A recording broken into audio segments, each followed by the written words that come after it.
ата-анасы 100 мыңмен, туыстары 10 мыңмен кіреді. Қарақат Әбілдина тұсаукесер рәсіміне қанша алатынын айтты.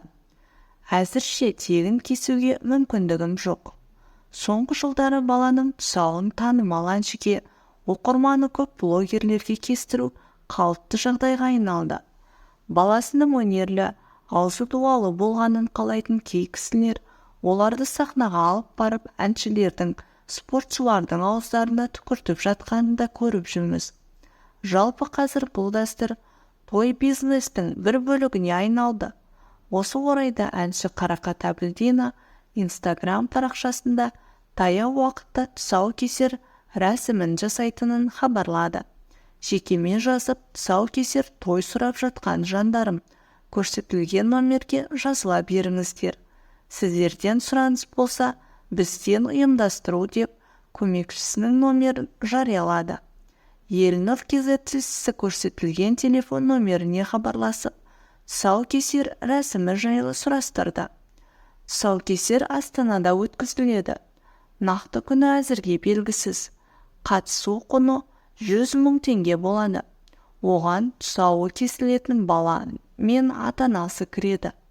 Одан бөлек туыстары қатысатын болса, әр ересек адамға 10 мың теңге, ал 5 жастан асқан балаға 5 мың теңге төленеді. Төлем құнына тұсаукесерге керекті ақ жол, ала жіп, пышақ, шашу кіреді.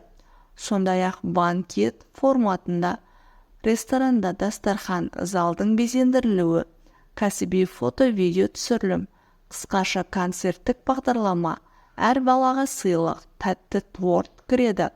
Жазылу үшін баланың аты жөнін, туған күнін, анасының атын және номеріңізді қалдырыңыз, деді Қарақат Әбілдинаның көмекшісі.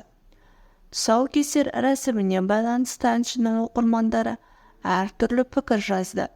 Сәбидің тұсауын ақысыз-ақ кескенде дұрыс болар еді. Ананың берген сыйын қанағат тұтып деген желі қолданушысына Қарақат Әбілдина тойы ұйымдастыру бәрі тегін болса, бұлай-ақ кесіп беруші едім. Әзірше ондай мүмкіндік жоқ.